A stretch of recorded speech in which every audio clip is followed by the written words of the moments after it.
오늘 우리에게 주신 하나님의 말씀은 에스겔서 37장에서 38장 2장입니다. 제목을 다 함께 읽어보겠습니다. 악의 축 마곡의 왕 곡에 대한 7개의 심판 신탕 모음집 1에서 7까지를 통한 뚜렷한 하나님의 뜻. 아멘. 저희가 지난 주일 시간에 에스겔서 38장 17절, 39장 8절, 스겔에서 1장 4절, 7장 12절, 스바냐에서 1장 14절, 3장 8절에서 13절, 이사야에서 10장, 예레미야서 4장에서 6장, 다니엘서 9장 2절을 본문으로 하여서 옛적에 하나님의 종 선지자를 통해 하신 예언의 말씀에 대해서 우리가 함께 나눴습니다. 그런데 시간상 다 나누지 못하고 뒤에 부분을 하지 못했던 부분이 있습니다. 바로 다니엘서 9장입니다. 다니엘서 9장 2절에 있는 말씀 다 같이 읽어보겠습니다. 곧 그 통치 원년에 나 다니엘이 책을 통해 여호와께서 말씀으로 선지자 예레미야에게 알려주신 그 연수를 깨달았나니 곧 예루살렘의 황폐함이 70년에 그치리라 하신 것이니라. 아멘. 이 말씀을 보더라도 다니엘 시대 때에도 이처럼 예레미야 시대에 예레미야 선지자를 통해서 알려주셨던 그 예언의 말씀을 가지고 그 시대에 맞춰서 현재의 말씀을 듣는 이들에게 하나님이 또다시 말씀을 해주시는 것으로 나오게 됩니다. 예레미야서 6장 1절 베냐민 자손들아 예루살렘 가운데로부터 피난하라. 드고아에서 나팔을 불고 베카케렘에서 깃발을 들라. 재앙과 큰 파멸이 북방에서 엿보아 오미니라 라고 하면서 베냐민 자손들은 남유다 중에서 유다 지파와 베냐민 지파가 남유다에 해당하는데 유다 지파 밑에서 거의 유다 지파에 예속되어 있었던 지파였습니다. 그런데 이들이 예루살렘 가운데로부터 피난하라 라는 이 예언의 말씀을 통해서 얼마나 마지막 때가 가까웠음을 보게 하셨습니다. 바로 드고아에서 나팔을 불고라고 하면서 나팔은 경고의 의미로 심판이 가까이 옴을 알려주면서 북방에서부터 오게 되는 하나님의 커다란 심판, 바벨론 침략을 이야기하고 있습니다. 마찬가지로 오늘 에스겔 38장에서부터 말씀을 보더라도 우리가 이미 살펴본 것처럼 마곡의 왕 곡, 이것은 악의 축이라고 말씀을 드렸습니다. 이 곡에 대한 심판이 모두 7가지로 나오게 되는데 어느 한 시점에 이루어진 것이 아니라 악의 축 곡에 대해서 여러 군데에 여러 시점에 다양하게 하나님께서 예언자들을 통해서 또는 에스겔 또는 에스겔 학파라고 하죠.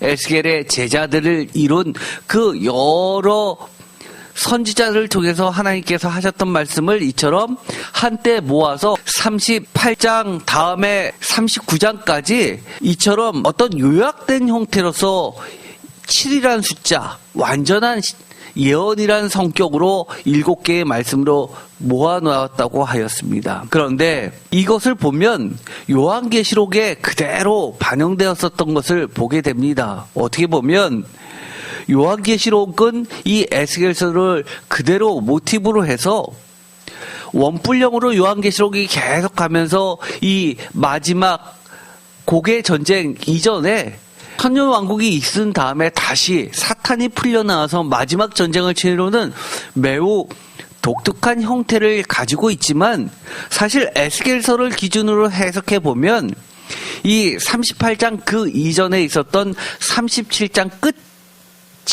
무엇으로 끝났는지 기억나실 겁니다. 37장은 그 유명한 마른 뼈가 살아나는 사건이 전반부에 있고 후반부는 두 조각으로 난 남유다와 북이스라엘이 손안에서 하나가 되는 완전한 회복을 이루는 그런 온전한 회복에 대한 예언이 담겨져 있습니다. 이렇게 온전한 회복이 일어난 그 상황에서 이처럼 또 다른 심판이 온다는 게 사실 아이러니입니다. 그렇지만 어떻게 보면 38장에서 39장까지를 하나의 모음집으로 본다 그러면 37장에서 끝났던 에스겔 1장에서 37장까지 있었던 모든 그런 회복에 대한 대단원을 마무리하고 나서 그 중에서 특별히 악의 축을 들어서 하나님께서 도구로 사용하셔서 이스라엘 백성들을 심판함과 동시에 다시금 회복시켜 주시는 그 이유를 모아서 설명해 주고 있는, 어떻게 보면 해설서 같은 개념이 들어가 있는 겁니다. 왜냐하면 7개의 예언 가운데 곡에 대한 예언들을 쭉 나열한 것 같지만 이 7번째의 예언을 보면 사실은 곡에 대한 예언이라기보다도 보다 엄격하게 이야기하면 39장 25절부터 29절까지는 남유다, 더 나아가서 이스라엘 하나님의 백성들의 온전한 회복을 약속하는 듯한 말씀이 나오기 때문입니다. 7번째부터 한번 볼까요? 에스겔서 39장 25절. 그러므로 주 여호와께서 이같이 말씀하셨느니라. 주 여호와께서 말씀하시니라가 바로 정형구라고 말씀을 드렸습니다.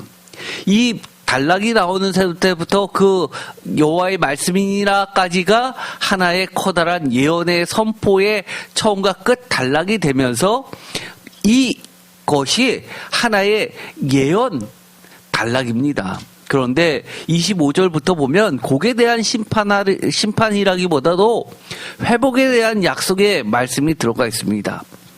25절, 내가 이제 내 거룩한 이름을 위하여 열심을 내어 야곱의 사로잡힌 자를 돌아오게 하며 이스라엘 온 족속에게 사랑을 베풀지라. 26절, 그들이 그 땅에 평안히 거주하고 두렵게 할 자가 없게 될 때에 부끄러움을 품고 내게 범한 죄를 뉘우치리니. 27절, 내가 다 같이 읽겠습니다. 그들을 만민 중에서 돌아오게 하고 적국 중에서 모아 내어 많은 민족이 보는 데에서 그들로 말미암아 나의 거룩함을 나타날 때라. 전에는 내가 그들이 사로잡혀 여러 나라에 이르게 하였거니와 후에는 내가 그들을 모아 고국 땅으로 돌아오게 하고 그 한 사람도 이방에 남기지 아니하리니 그들이 내가 여호와 자기들의 하나님인 줄을 알리라. 내가 다시는 내 얼굴을 그들에게 가리지 아니하리니 이는 내가 내 영을 이스라엘 족속에게 쏟았음이라. 주 여호와의 말씀이니라 라고 마치게 되어 있습니다. 즉 나 주 여호와께서 말씀하시니라고 하면서 예언의 선포를 하고 마지막에 끝날 때 주 여호와의 말씀이니라 라고 하면서 마치 가로를 열고 맨 마지막에 가로를 닫고 하는 형식을 취해서 온전한 형태를 취하고 있습니다. 이 내용에는 사실 곡에 대한 심판의 이야기가 없습니다. 그래서 학자들은 어떻게 보면 마지막 7번째 신탁 7은 38장부터 39장에 있었던 7개의 신탁 이전에 있었던 에스겔서 1장부터 37장까지 에스겔서 1부, 그리고 2부는 이 부록판처럼 되어 있는 38장, 39장, 3부 하면 40장부터 48장까지를 봤을 때 1부에 해당하는 1장부터 37장 맨 끝에 있는, 즉 37장에 있는 이스라엘의 온전한 회복에 대한 이야기를 요약식으로 해석을 덧붙여서 정리를 해놓은 듯한 인상이라는 겁니다. 아무리 읽어봐도 그렇죠. 왜냐하면 여기서 보면 28절에 전에는 내가 그들이 사로잡혀 여러 나라에 이르게 하였거니와 후에는 내가 그들을 모아 고국 땅으로 돌아오게 하고 그 한 사람도 이방에 남기지 아니하리니 라고 하는 부분을 통해서 온전한 회복을 이야기하고 있습니다. 두 막대기가 하나로 되는 사건, 마른 뼈가 다시 살아나는 사건하고 전혀 다르지 않습니다. 그런데 이것도 이 곡에 대한 심판이 아닌 것 같지만 에스겔서 39장 이 25절부터 29절까지가 그 이전에 있었던 38장부터 39장에 있는 7개의 심판 중에서 1부터 6까지에 있었던 내용과 동일하게 반복되는, 그래서 7가지 신탁을 묶어주는 듯한 중요한 키워드가 있습니다. 바로 그것이 하나님께서 왜 악의 축을 들어서 쓰셨냐라고 하는 것에 대한 하나님의 답변입니다. 이유이기도 하고 목적이기도 합니다. 에스겔서 39장 28절 하반절에 있습니다. 다 같이 읽겠습니다. 그들이 내가 여호와 자기들의 하나님인 줄을 알리라. 아멘. 그 전에는 계속 7개의 심판 등에서 공통적으로 들어갔던 것이 뭐죠? 바로 악의 축을 이용해서 하나님의 도구로 쓰셨던 이유, 그것은 그 이방 사람들이 그 모든 것을 보고도 한마디로 그들도 하나님의 도구라는 사실을 인정하고 하나님을 경외하게 만든다는 겁니다. 두렵게 만든다는 겁니다. 예를 들어서 이 하나님의 신탁 5번째 에스겔서 39장 1절부터 하는 내용을 보면 분명하게 곡에 대한 심판 이야기가 나옵니다. 그러므로 인자야 너는 곡에게 예언하여 이르기를 주 여호와께서 이같이 말씀하시되 로스와 메섹과 두바랑 고가 내가 너를 대적하여 2절 너를 돌이켜서 이끌고 북쪽 끝에서부터 나와서 이스라엘 산 위에 이르러 라고 하면서 4절에 각종 사나운 새와 들짐승에게 넘겨주는데 그들만 망하는 거지 어디에서 이런 일이 벌어졌냐 하면 이스라엘 산 위에서 이 마곡과 곡과 그와 함께한 자들에 대한 심판이 내려지는데 하나님의 백성들은 보호된다는데 중요한 포인트가 있습니다. 6절입니다. 내가 또 불을 마곡과 및 섬에 평안히 거주하는 자에게 내리리니 다 같이 읽겠습니다. 내가 여호와인 줄을 그들이 알리라. 내가 내 거룩한 이름을 내 백성 이스라엘 가운데 알게 하여 다시는 내 거룩한 이름을 더럽히지 아니하게 하리니 내가 여호와 곧 이스라엘의 거룩한 자인 줄을 민족들이 알리라 하라. 아멘. 즉 1부터 6가지의 심판 모두가 사실은 하나님이 그렇게 하시는 이유, 악의 축을 들어서라도 쓰셨던 이유는 단 한 가지라는 겁니다. 하나님 자기 계시라는 겁니다. 그런데 하나님이 자기 자신을 드러내실 때 하나님 자신의 어떤 부분을 드러내시기 위한 것일까요? 그것이 모두 7가지 신탁의 핵심입니다. 인간의 눈에 보기에는 하나님의 뜻이 모호한 것 같습니다. 때로는 내가 저 악의 축, 마곡의 왕 곡보다 더 악해? 아무리 생각해도 그보다는 착합니다. 그보다는 하나님을 잘 믿고 그보다는 의롭고 그보다는 선합니다. 그런데 오히려 그 악의 축은 승승장구하는데 세상적으로는 잘 사는 것 같은데 하나님의 뜻을 온전히 지키지도 못해도 그래도 그나마 한쪽은 세상에 발을 들여놓고 있지만 또 한쪽에는 그나마 하나님을 걸치고라도 하나님의 뜻을 어느 정도는 지키려고 하는 자들은 하나님의 백성을 봐주지 않고 그렇게 악의 축에게 내가 당하는 모습을 보면 이해 안 갈 때가 있습니다. 그러나 그 어떤 경우에도 하나님의 뜻은 언제나 명확하다는 겁니다. 첫 번째, 무엇이 명확하냐 하면 최종 회개를 거부한 죄악의 심판, 악의 축도 마찬가지죠. 그런 죄악의 심판과 그 심판을 통해서 하나님의 뜻을 만백성이 알도록 계시한다는 겁니다. 그래서 이 마곡의 왕 곡도 하나님 앞에 회개하지 못하면 철저히 심판당하고 또한 하나님의 백성들도 하나님의 백성들이 갖추어야 될 회개를 하지 못했을 때 하나님이 물론 심판하시면서 그것을 본 만백성이 알도록 하나님은 그런 분이시라는 것을 계시한다는 겁니다. 두 번째는 무엇일까요? 아주 중요합니다. 우리가 하나님을 믿는 이유고 회개하는 이유이기도 합니다. 이 두 번째 게 빠지면 과연 회개할 사람이 있을까라는 생각이 듭니다. 두 번째, 은혜로우신 의의 구원과 만백성 여호와 하나님을 경외하게 만들 정도의 회복입니다. 하나님 앞에 회개하고 돌아온 자들에는 하나님께서 천대까지 베푸시는 그 은혜로우신 의의 구원을 이루어 주실 뿐만 아니라 더 나아가서 만백성들이 나도 회개해서 저런 축복 받아야지, 나도 회개해서 하나님 앞에 인정받아야지 할 정도로, 부러워할 정도로 여호와 하나님을 경외하게 만들 정도로 회복시켜 주신다는 겁니다. 그래서 이 두 번째가 굉장히 중요하다는 겁니다. 우리 눈에 볼 때는 하나님의 백성이 어려움을 당하면 하나님이 나를 잊으셨는가? 라는 생각이 들 때가 있습니다. 하나님 잊지 않으셨습니다.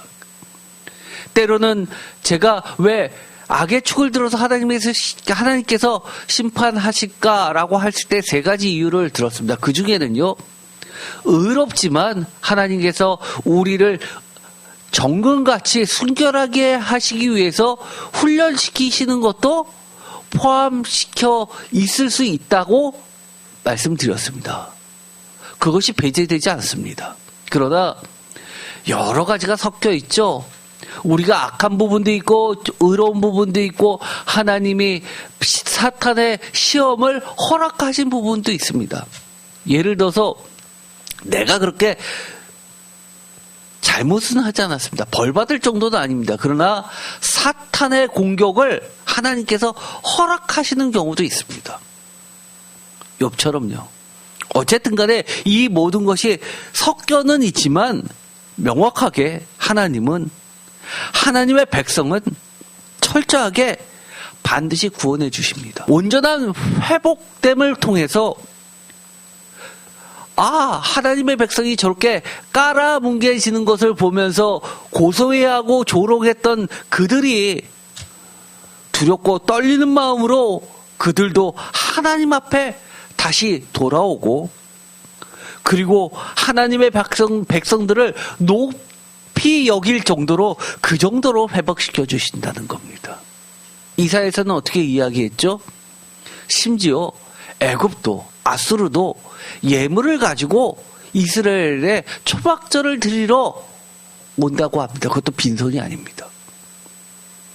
그래서 전 세계가 하나님 앞에 몰려오는데 이스라엘 백성들은, 하나님의 백성들은 어떤 역할을 하냐면 이스라엘의 제사장들만 제사장이 아니라 이스라엘 하나님의 백성들은 모두가 제사장의 역할, 레위인의 역할을 하면서 이스라엘 백성들이 집에 있는 일반적인 그릇조차도, 심지어 동물에게 달려있는 방울조차도 성절이라고, 그들이 보기에는 저거는 하나님의 성전에 쓰이는 도구들이야 라고 여길 정도로 그렇게 귀하고 거룩한 하나님의 백성으로 회복시켜 주신다는 겁니다.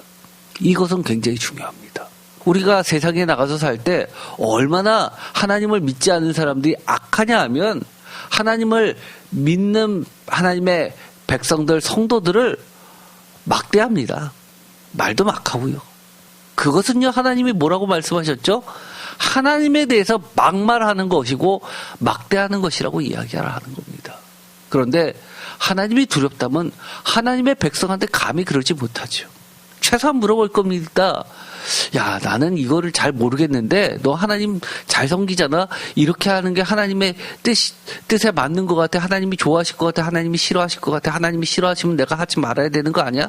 이렇게 물어보기라도 하겠죠. 이 7가지 신탁에서 우리가 보았지만 맨 마지막 부분은 곡에 대한 심판의 이야기는 빠진 것 같지만 오히려 37장 맨 끝에 있는 온전한 회복을 반복하는 것 같지만 전체적으로 계속해서 이야기하는 것은 하나님이 자신을 계시하신다는 겁니다.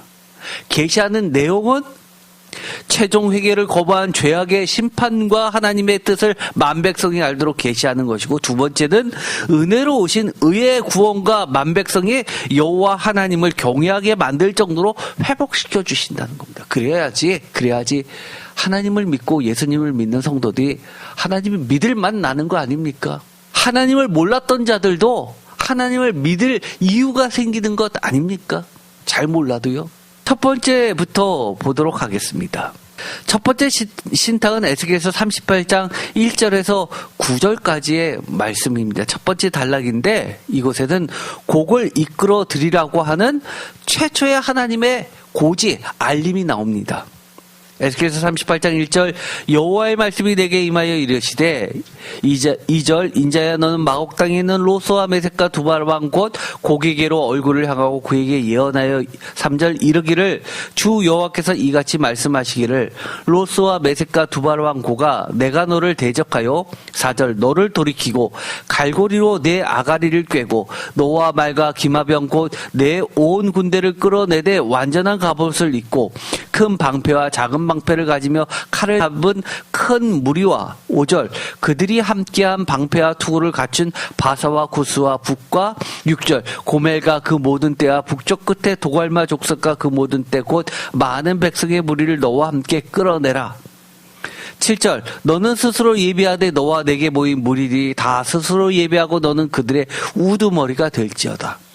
악의 축이란 얘기죠. 8절 여러 달 후 곧 말년에 내가 명령을 받고 그 땅 곧 오래 황폐하였던 이스라엘 산에 이르니 그 땅 백성은 칼을 벗어나서 여러 나라에서 모여 들어오며 이방에서 나와 다 평안히 거주하는 중이라. 이미 8절에 보면 그들은 회복되어 있는 상태입니다. 그럼에도 불구하고 마지막 절에도 또 그런 회복을 이야기하십니다. 처음에도 회복, 끝에도 회복. 결국은 온전한 회복입니다. 그런데 이것을 1부터 7까지를 시간 순서적으로 읽어야 될까요? 그렇지 않다는 거죠. 37장 다음에 시간적으로 38장이냐? 그렇지 않다는 겁니다. 마치 요한계시록이 시간 순서대로 읽고자 하는 사람들이 있습니다. 가장 대표적인 게 세대주의자들이죠. 시간 순서대로 철저히 읽습니다. 그러나 6 심판이고 7번째 또다시 첫 번째부터 다시 시작되는 6 심판이고 7번째 다시 7으로 진행되는 이 원뿔형 구조, 흔히 777 구조라고 되어 있는 이 환란이 사실은 6 더하기 6 더하기 7의 구조를 통해서 시간 순서가 아니라 그것을 하나님의 시간으로 읽어내라는 겁니다. 인간의 크로노니컬 시간이 아니라 하나님의 카이로스의 시간으로 읽어내라는 거죠. 이것도 마찬가지입니다. 37장 다음에 38장이 있고 38장 1절 다음에 그다음 절이 있는 게 아니라는 겁니다. 그러면서 9절 내가 올라오되 너와 내 모든 때와 너와 함께한 많은 백성이 광풍같이 이루고 구름같이 땅을 덮으리라. 여기서 보면 하나님께서 너를 돌이켜 갈고리로 내 아가리를 깨고라는 이 4절의 말씀과 또 6절에 그 모든 때 곧 많은 백성의 무리를 너와 함께 끌어내라. 이런 말씀이 없다면 사실 이것은 예를 들어서 에스겔서 초기나 아니면 이사야서나 예레미야에서 있는 것처럼 예루살렘을 심판하시기 위해서 하나님께서 적들을 예루살렘으로 침공하게끔 불러들이는 구절처럼 보입니다. 그러나 제가 주일날에도 말씀을 드렸고 지난 수요일에도 말씀을 드렸습니다. 이것은 이런 하나님의 명확한 의도가 개입되어 있음으로 인해서 단순한 이스라엘 백성의 심판 이야기가 아니라는 겁니다. 남유다의 심판 이야기가 아니라는 겁니다. 이것은 악의 축들을 마치 어떤 느낌이 내포되어 있냐면 다 한꺼번에 끌어모아가지고 한 곳에서 몰살시키기 위해서 다 악의 축들을 불러 모아서 예루살렘에서 마지막 전쟁을 치러서 만백성이 보고 두려워 떨게 만드는 마지막 최후의 전쟁처럼 보이게 된다는 겁니다. 그래서 이 38장과 39장을 고개 심판을 아마겟돈 전쟁하고 비교하는 학자들도 많이 있습니다. 두 번째 신탁입니다. 에스겔서 38장 10절에서 13절. 이것은 하나님께서 도저히 용납하실 수 없는 범위의 이 곡의 마음과 생각의 완악한 깨를 질타하고 계십니다. 에스겔서 38장 10절 주 여호와께서 이같이 말씀하셨느니라 라고 하면서 정욕구가 또 나오게 되죠. 두 번째 정욕구입니다. 그날에 내 마음에서 여러 가지 생각이 나서 악한 꾀를 내어 말하기를 11절 내가 평원의 고을들로 올라가리라. 성벽도 없고 문이나 빗장이 없어도 염려 없이 다 평안히 거주하는 백성에게 나아가서 평안히 거주하는 백성, 도시, 평화의 도시, 이루, 도시, 살렘, 평화, 이루살렘, 예루살렘이죠. 정의의 도시, 이루, 젤렘, 예루살렘입니다. 그래서 예루살렘을 평화의 도시 또는 정의의 도시라고 부르는 겁니다. 이 예루살렘을 치겠다, 빼앗겠다라고 그들의 생각이 굉장히 악하다는 겁니다. 하나님께서 도구로 사용해서 악의 축도를 연합군 형식으로 다 긁어모아서 우두머리를 세웠습니다. 그런데 하나님의 의도하고는 관계없이 하나님의 목적은 생각할 것도 없이 이 악의 축도는 악끼리 모여서 자기네들끼리 악한 생각에 치닫고 있습니다. 어떻게 해요? 빗장도 없으니까 쉽게 들어가죠. 염려 없이 평안히 거주하는 사람들이 무슨 전쟁이나 할 줄 알겠어, 싸움이나 해봤어 라고 하면서 물건을 12절에 물건을 겁탈하며 노력하리라 하고 내 손을 들어서 황폐하였다가 지금 사람이 거주하는 땅과 여러 나라에서 모여서 짐승과 재물을 얻고 세상 중앙에 거주하는 백성을 치고자 할 때 한마디로 노력하겠다라고 이야기하죠. 그것도 세상 중앙에 거주하는 백성. 세상 중앙에 거주하는 백성이 어딘가요? 예루살렘. 하나님이 사시는 도성. 이것은 이스라엘 사람들은, 유대인들은 전 세계 중심, 세상의 배꼽이라고 예루살렘을 생각합니다. 그래서 세상의 중앙에 거주하는 백성이라는 말은 하나님이 계시는 도시를 치고자 한다는 겁니다. 하나님은 보이지 않고 뭐만 보입니까? 거기에서 평안히 거주하는 힘없는 자들을 보는 겁니다. 13절 스보와 드단과 다시스의 상인과 그 부자들이 내게 이르기를 내가 탈취하러 왔느냐 내가 내 무리를 모아 노력하고자 하느냐 은과 금을 빼앗으며 짐승과 재물을 빼앗으며 물건들을 크게 약탈하여 가고자 하느냐 하리라. 이것을 표준세 번역은 스바와 드단과 다시스의 상인들과 젊은 용사들이 너를 비난할 것이다. 내가 노략질이라 하려고 가는 것이냐고, 내가 강탈이나 하려고 군대를 동원하였느냐고, 은과 금을 탈취해 가려고 가축과 제사를 빼앗아 가려고 엄청난 전리품을 약탈해 가려고 원정길에 나서느냐고 비난할 것이다. 비난할 것이다. 비난할 것이다. 두 번이나 이야기합니다. 약탈, 노략질, 탈취, 빼앗음, 전리품, 약탈, 이 온갖 악한 폭력과 생각들로 넘쳐나는 것을 비난하고 있습니다. 하나님만 아시는 게 아니라 만 백성이 온 사람들이 다 알 정도로 그들의 태도는 매우 악하다는 겁니다. 그러니 만 백성이 다 아는데 하나님이 모르실 리가 있습니까? 하나님은 그러자고 너희들을 부른 거 아니다라고 이야기를 하시는 겁니다. 얼마나 악하냐라고 하는 겁니다. 이런 구문은 다른 데서, 다른 선지서에서도 많이 나옵니다. 예를 들어서 오바댜 같은 데서는 뭐라고 하나님께서 이 에돔을 심판하시냐 하면 남유다의 백성들이 멸망당할 때 도망가는데 그 도망가는 내 형제들을 붙잡아서 다시금 더 멀리 노예로 팔아먹은 놈들 아니냐라고, 그래서 너희들을 심판하신다고 이야기합니다. 도와주지도 못할 만정 더 못된 짓을 하는 겁니다. 하나님의 백성들은 착합니다. 착하기 때문에 악한 생각들에 많이 넘어갑니다. 속임수에 자꾸 걸려듭니다. 왜냐하면 착한 사람들은 악한 생각을 안 하기 때문에 다 나처럼 신실한 줄 압니다. 거짓말 안 하고요. 정직하게 살려고 그렇게 살아야 되니까 사람들이 나를 속이려고 다가오는지 잘 모릅니다. 일단 믿으려고 합니다. 그러다 보니까 어떻게 돼요? 빼앗기고 강탈당하고 그러면서도 어려움을 당합니다. 하나님 잘 믿는 사람들이 얼마나 사기 많이 나가는지 모릅니다. 하나님 그냥 놔두시지 않습니다. 저는 그렇게 믿고 있습니다. 하나님 다 알고 계십니다. 반드시 갚아주십니다. 그들이 정말 회개할 정도로, 그들만요? 아니요. 그것을 지켜본 만 백성이 두려워 떨 정도로 하나님의 백성들 다 회복해 주십니다. 그러니까 버티세요. 어떻게든 버티십시오. 최우선위는 하나님이 해주십니다. 저는 지금도 우리 성도님들을 위해서, 그리고 우리 교회를 위해서 밤마다 얼마나 기도 많이 하는지 모릅니다. 하나님 기억해 주세요. 해결해 주세요. 하나님 만 백성이 하나님 알고 두려워하게 해주세요. 얼마나 기도 많이 하는지 모릅니다. 제 삶의 대부분 기도입니다. 사실. 세 번째 신탁입니다. 에스겔서 38장 14절에서 16절입니다. 하나님의 도구인 곡을 부르시는 명확한 의도를 재차 다시 한번 명확하게 고지합니다. 완전하게 누구나 알 수 있게 쉽게 풀어서 이야기해 주십니다. 14절 인자여 너는 또 예언하여 곡에게 이르기를 주 여호와께서 이같이 말씀하시기를.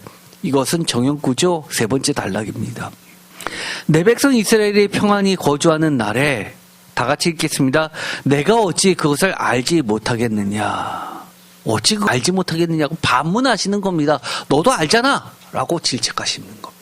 몰라서 깨우쳐주기 위해서 알려주는 게 아니라 너 뻔히 알면서 이렇게 못된 짓을, 악한 짓을 그렇게 하느냐라고 이야기하시는 겁니다. 심판 피할 수 없다라고 이야기합니다.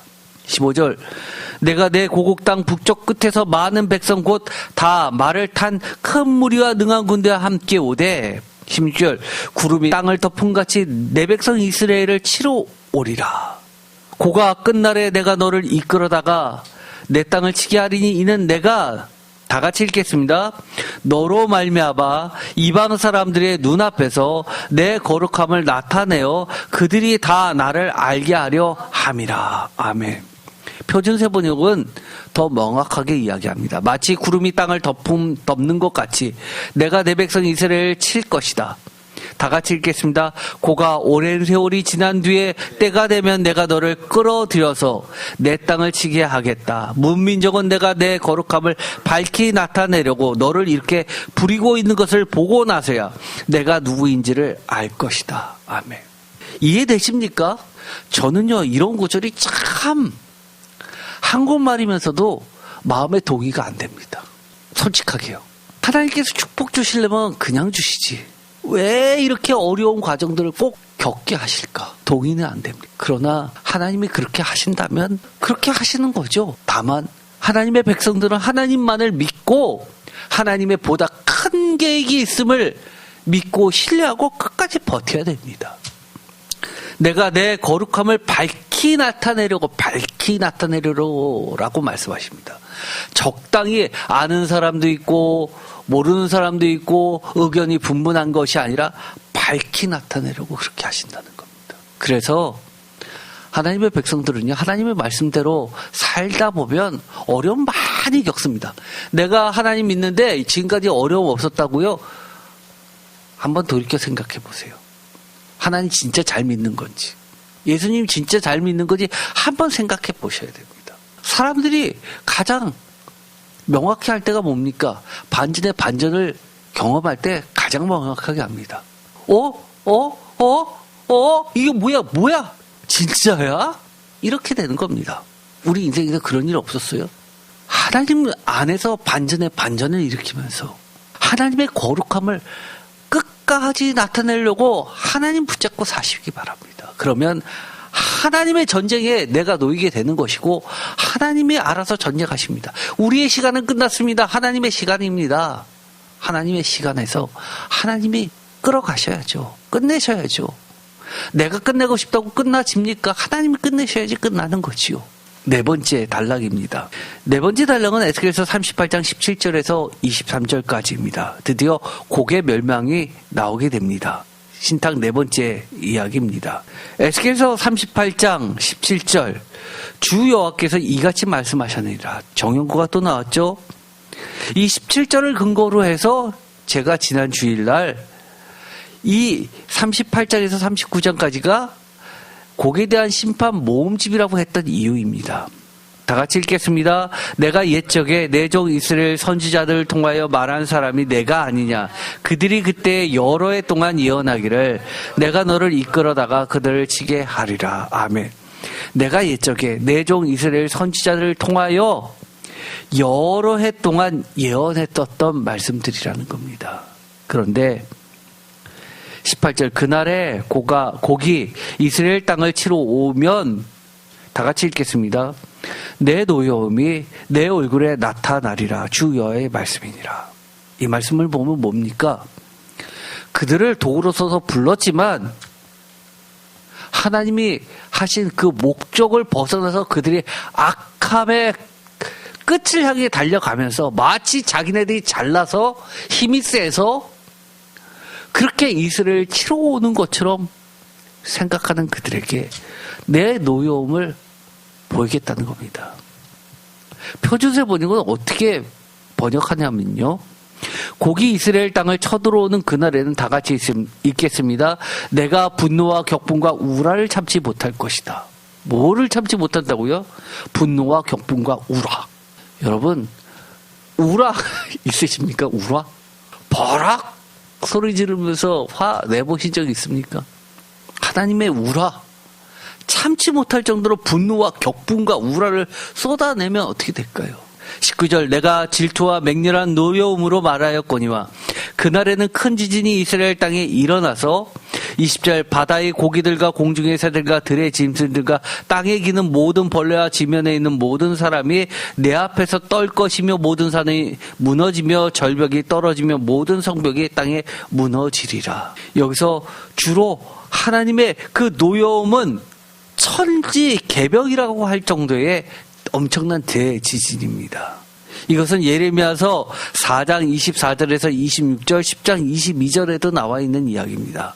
에스겔 38장 19절에 나와 있는 엄청난 대지진은 38장 22절에는 불과 유황으로 나타나고 있습니다. 이것은 학자들이 보기에 악천후 이후에 발생하는 이상기후, 화상폭발에 의한 재앙 같은 걸로 해석하기도 합니다.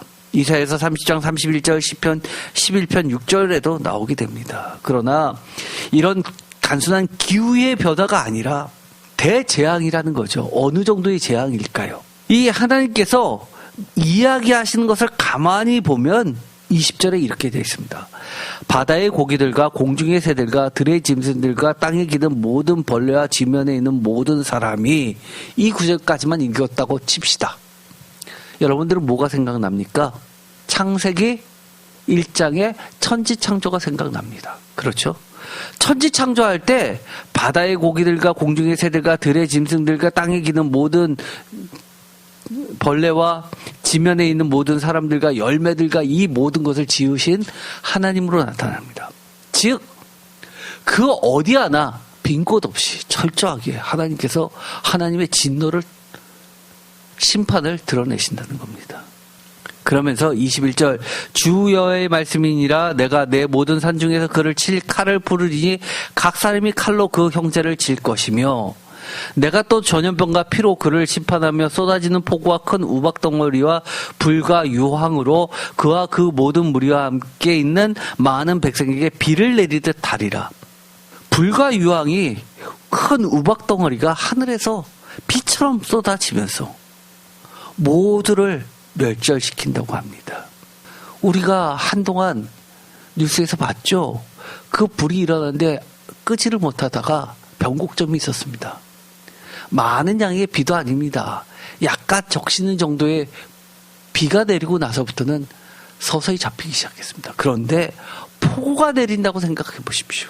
불이 하늘에서 유황처럼 떨어진다고 하면, 유황이 비처럼 떨어진다고 하면, 폭우처럼 떨어진다고 하면 끌 수가 있겠습니까?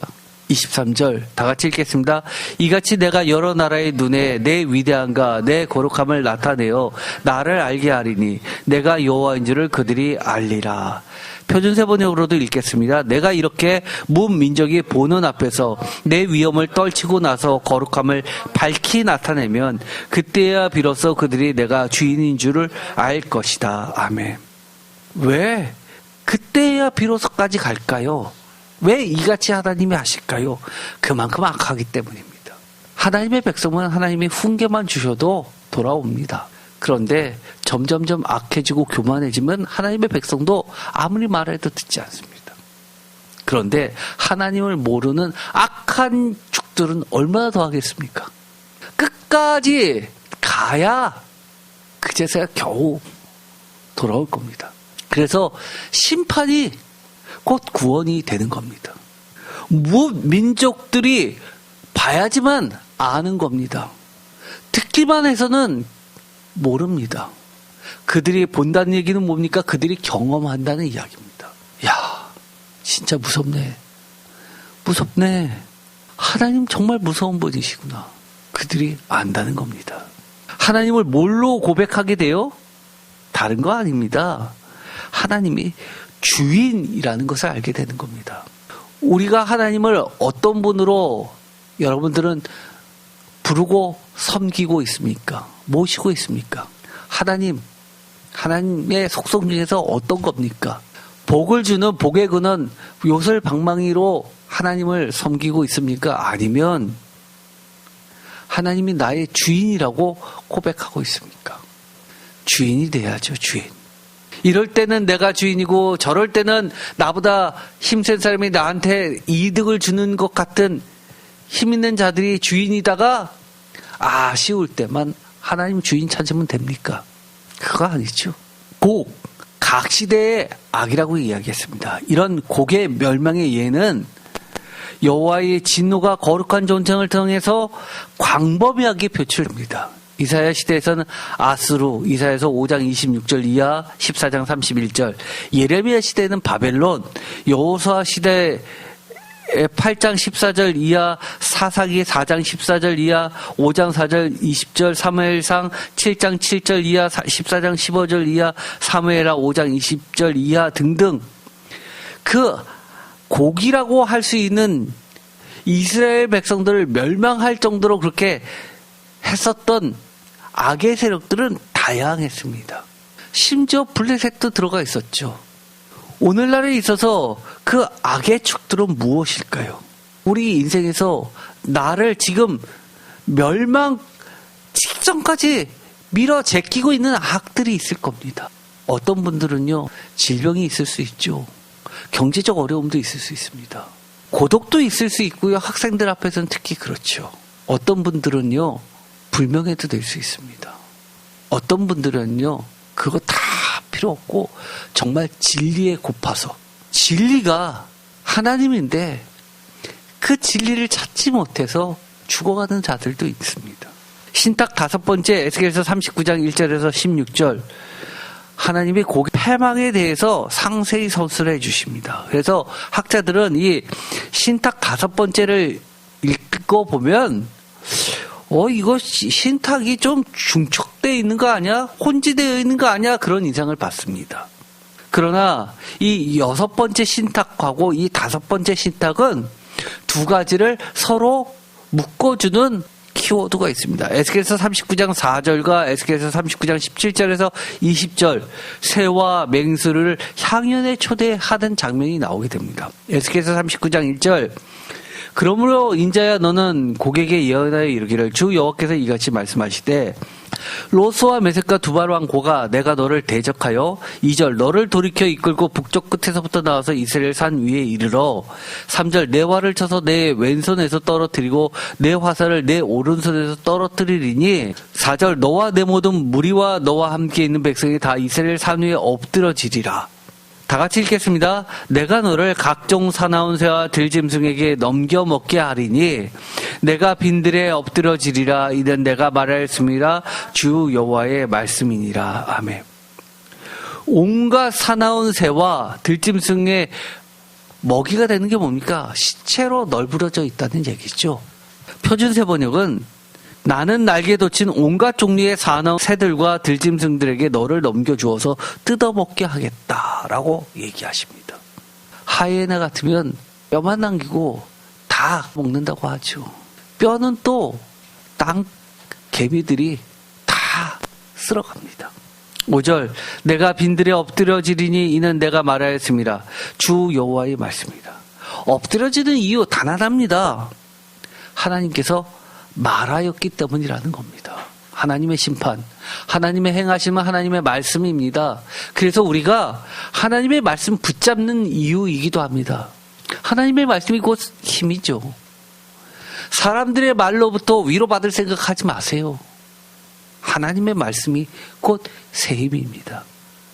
6절, 내가 또 불을 마곡과 및 섬에 평안히 거주하는 자에게 내리리니 내가 여호와인지를 그들이 알리라. 여기서도 심판의 목적을 나타내시죠. 내가 여호와인지를 그들이 알리라. 7절, 다 같이 읽겠습니다. 내가 내 거룩한 이름을 내 백성 이스라엘 가운데 알게 하여 다시는 내 거룩한 이름을 더럽히지 아니하게 하리니 내가 여호와 곧 이스라엘의 거룩한 자인 줄을 민족들이 알리라 하라. 아멘. 하나님이 가장 원하셨던 건 이건 겁니다. 하나님의 거룩한 이름이 더럽혀지지 아니하는 것. 그래서 우리가 주기도문에서 주님께서 가르쳐 주신 기도에서도 첫 번째 기도가 무엇입니까? 첫 번째 기도. 하늘에 계신 우리 아버지요, 이름이 거룩히 여김을 받으시오며. 아닙니까?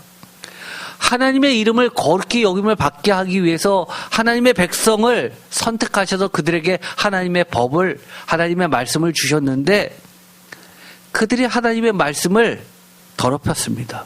그 이야기는 하나님의 이름을 더럽혔다는 얘기죠. 다시는 내 거룩한 이름을 더럽히지 않게 하는 것, 이스라엘 백성, 하나님의 백성을 정화시키는 과정, 하나님의 백성에 대한 심판입니다.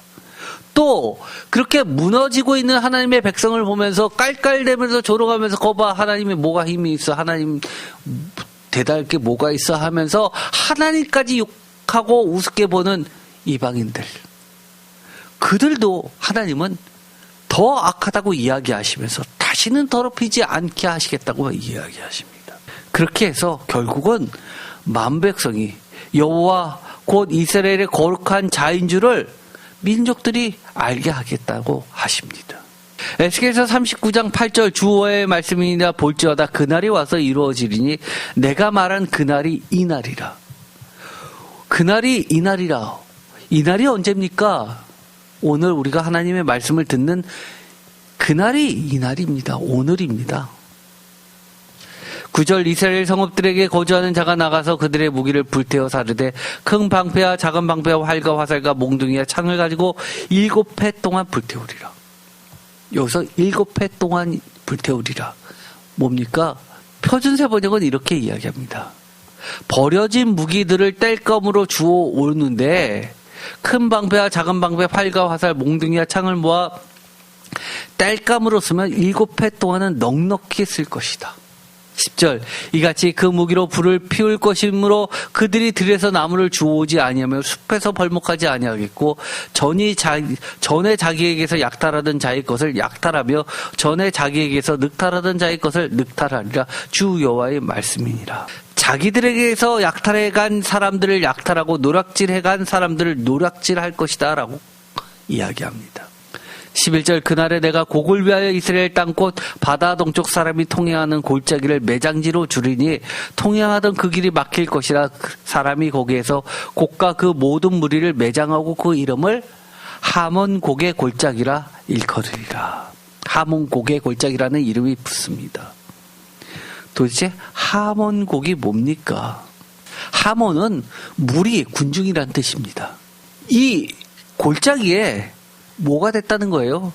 그 시체들이 얼마나 많으면 그들이 다 골짜기에 메워져서 무덤으로 쓰였다는 것을 말합니다. 그 정도로 완전히 많은 곡의 무리가 묻힌 곳이 되었다는 것을 이야기합니다. 하몬곡의 골짜기. 12절, 이스라엘 족속이 7달 동안에 그들을 매장하여 그 땅을 정결하게 할 것이다. 원래 하나님은 시체들이 땅 위에 있는 것을, 방치해 둔 것을 하나님은 허락하지 않습니다. 반드시 매장하게 하죠. 그래서 예수님 시대에서는 자선이라고 하는 것이 두 가지가 있었습니다. 하나는 그야말로 자선행위, 선한 행위, 구제하는 행위가 하나의 자선행위고, 또 하나는 뭐라고 말씀을 드렸죠? 부자들이 연고자가 없어서 길거리에서 죽은 자들, 가난한 자들, 매장받지 못한 자들, 이런 시체들이 거리에 있으면 부자들이 그것을 걷어다가 매장을 시켜주는 일을 했습니다.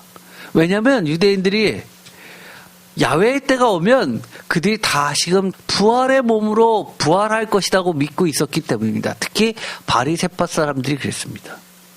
그래서 예수님도 십자가에 달려 돌아가셔서 죄악된 사람들 사이에 묻혀지는 것을 허락하지 않고 요셉이란 인물이 예수의 시체를 가져다가 자기의 무덤에 왕처럼 안치를 시킵니다.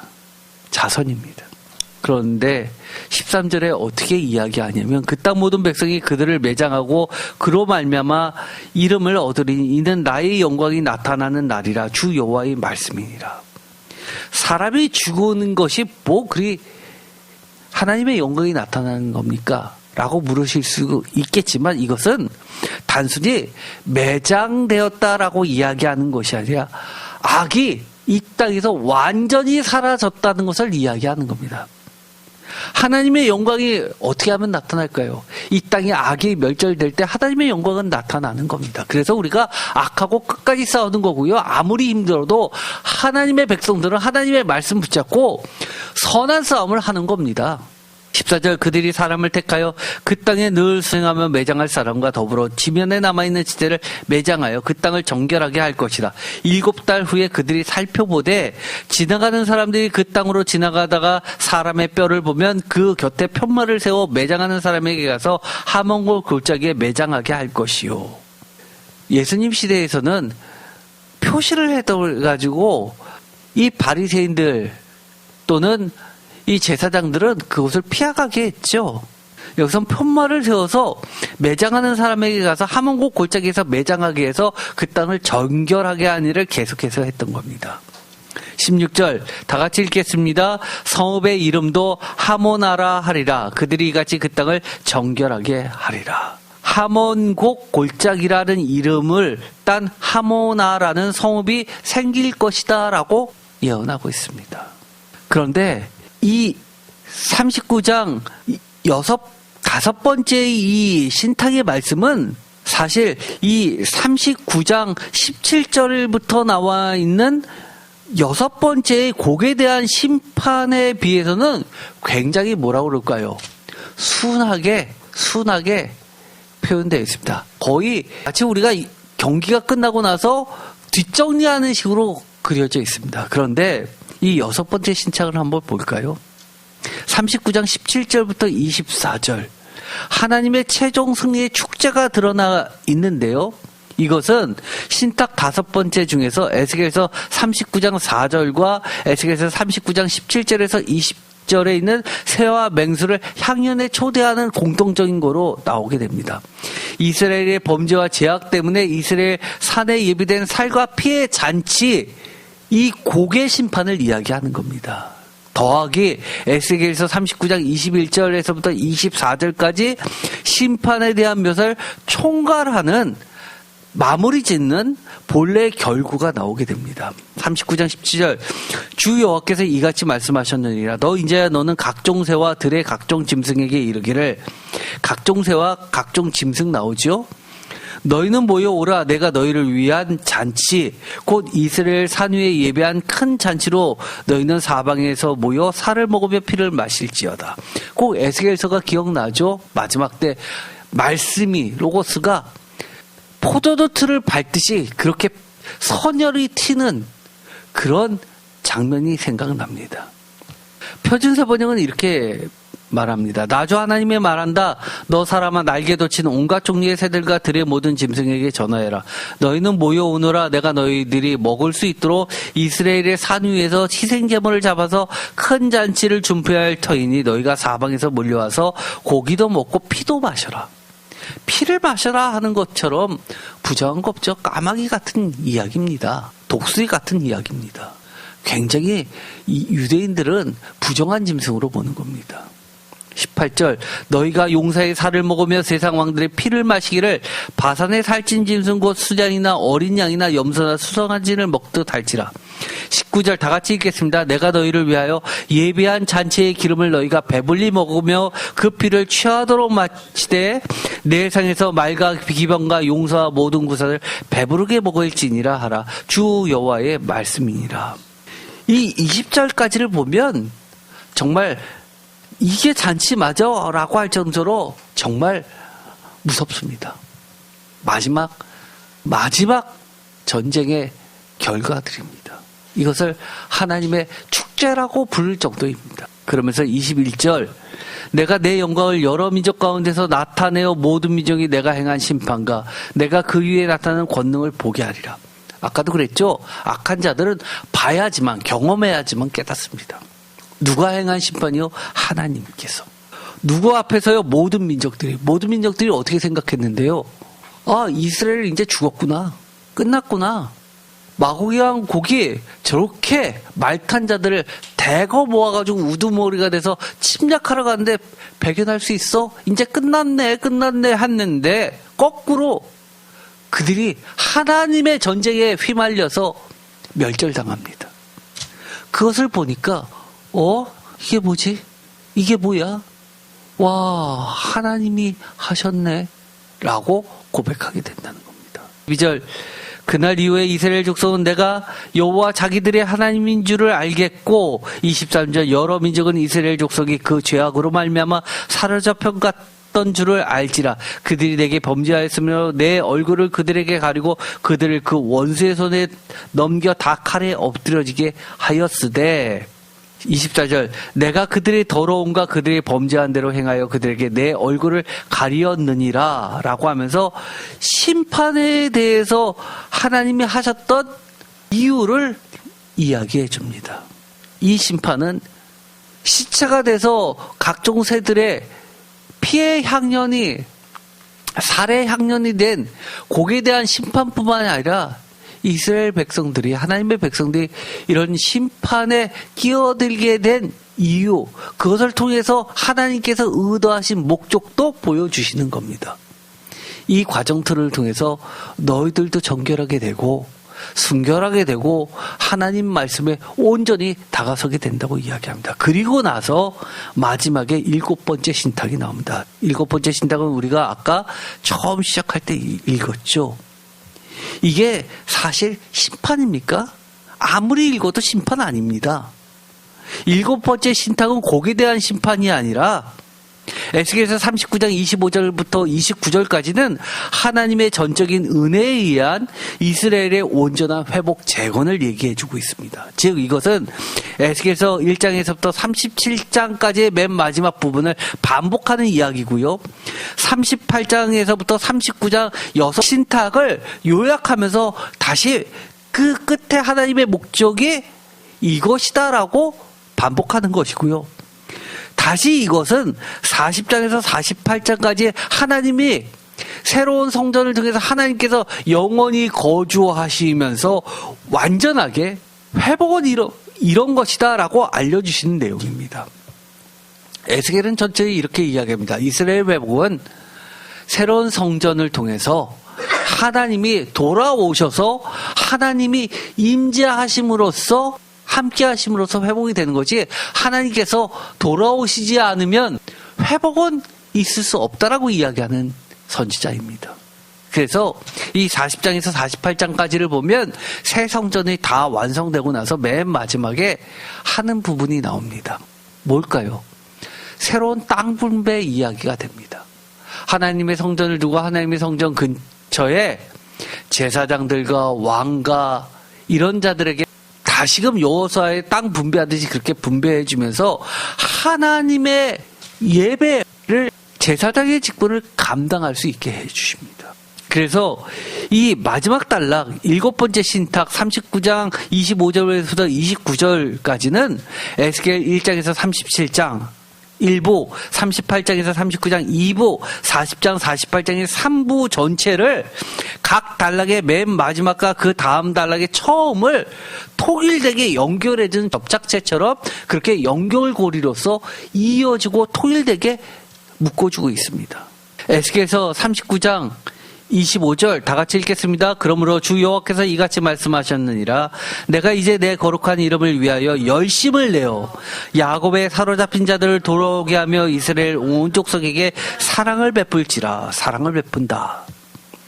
26절 그들이 그 땅에 평안히 거주하고 두렵게 할 자가 없게 될 때에 부끄러움을 품고 내게 범한 죄를 뉘우치리니 내가 그들을 만민 중에서 돌아오게 하고 적국 중에서 모아내어 많은 민족이 보는 데서 그들로 말미암아 나의 거룩함을 나타낼 것이다. 그들로 말미암아 나의 거룩함을 나타낼 것이다. 28절 전에는 내가 그들이 사로잡히 여러 나라에 이르게 하였거니와 후에는 내가 그들을 모아 고국 땅으로 돌아오게 하고 그 한 사람도 이방에 남기지 아니하리니 그들이 내가 여호와 자기들의 하나님인 줄을 알리라. 29절 다 같이 읽겠습니다. 내가 다시는 내 얼굴을 그들에게 가리지 아니하리니 이는 내가 내 영을 이스라엘 족속에게 쏟았음이라. 주 여호와의 말씀입니다. 아멘. 여기서 에스겔서의 커다란 주제 새 영, 하나님의 영을 이야기합니다. 내 영을 부어주었다. 성령을 부어주었다라고 이야기합니다. 제가 뭐라고 그랬죠? 이 마지막 7번째 신탁은 3부에 해당하는 40장에서 48장의 뒷부분의 결론하고 같다고 얘기했습니다. 48장 맨 끝에 어떻게 되어 있나요? 다 같이 읽어볼까요? 이거 굉장히 중요한 절입니다. 다 같이 읽겠습니다. 그 사방의 합계는 18,000척이라. 그날로는 그 성읍의 이름을 여호와 샴마라 하리라. 여호와 샴마, 표준선 번역은 여호와 샤마라고 번역합니다. 여호와 샴마, 이 뜻은 무엇일까요? 샴마에서 샴이라는 것은요, 원어로 하면 부사입니다. 대여라는 뜻입니다. 거기. 그래서 여호와 샴마라고 하는 것은 여호와께서 거기 계시다라는 뜻입니다. 어디에요? 회복된 이스라엘에, 온전한 이스라엘에, 남유다와 북이스라엘의 손안에서 하나가 온전히 회복돼서 하나님의 영에 의해서 죽어있는 그들이 다시금 마른 뼈가 살아난 새롭게 태어난 존재들이, 하나님의 백성들이 하나님이 계시는 성전에서 예배하면서 하나님과 영원히 같이 지낸다는 이야기입니다. 이것은 요한계시록의 이야기하고도 같죠. 여호와 샴마, 이 이야기를 마지막에 하는 겁니다. 지금까지 38장에서 39장 어떻게 보면 그 누구나 에스겔서 2부라고 이야기하지는 않습니다. 제가 편의상 설명하기 쉽게 2부 이렇게 이야기했을 뿐입니다. 에스겔서 2부와 같은 내용이죠. 3부도요. 1부도 마찬가지고요. 어떻게 보면 축약본이나 마찬가지입니다. 여러 가지 심판, 어려움을 겪습니다. 에스겔은 고민합니다. 하나님께 언제 회복되나요? 언제 이 고단이 끝날까요? 언제 하나님과 영광의 날이 올까요? 라고 했을 때, 희년이 언제 오나요? 희년을 통해서 언제 자유롭게 되나요? 라고 했을 때 하나님은 이렇게 이야기해 주시는 겁니다. 곧 온다. 여호와 샴마, 내가 거기에 있겠다 라고 얘기해 주시는 겁니다. 여러분들이 하나님의 백성입니까? 하나님을 여러분의 주인으로 고백하십니까? 그러면 하나님의 백성이죠. 우리 자신을 보면요, 때로는 못마땅한 거 많이 있습니다. 벌을 받아도 싸, 이런 부분도 있죠. 그러나 하나님은 마지막 7번째 신탁에서 뭐라고 이야기했죠? 하나님의 사랑을 보여주신다고 그랬습니다. 하나님의 구원, 이것은 하나님의 사랑의 표현입니다. 하나님께서 하나님의 거룩함을 나타내시기 위해서 어떻게 하신다는 거예요? 최종적으로 악을 완전히 진멸시키고 하나님의 백성 성도들을 온전히 회복해 주심으로써 만 백성이 하나님을 두려워하고 하나님을 믿게끔 해 주시겠다고 하는 겁니다. 오늘 어떻게 보면 에스겔 악의 축 마귀의 왕 곡에 대한 7가지 신탁이 지금까지 많은 이단들이 온갖 전설의 고향과 소설을 쓰면서 자기들의 추측으로서 하나님의 말씀이 아니라 사탄의 이야기로 가득하게 했던 것을 깨끗하게 정결케 하는 시간이었어요. 오늘의 하나님의 말씀을 온전히 깨닫고 하나님의 은혜 안에 깊이 들어가서 하나님의 샴마, 여호와 샴마 안에 거하게 되시는 저와 여러분 모두가 되시기를 축원드립니다. 기도하고 마치겠습니다.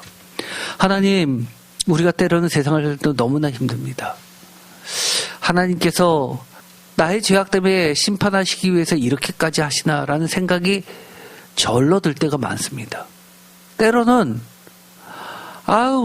딴 것도 아니고 저렇게 악한 자들을 통해서 왜 하나님은 승승장구하게 하시고 저 악의 무리를 통해서 내가 이렇게 많은 고난을 당해야 되나?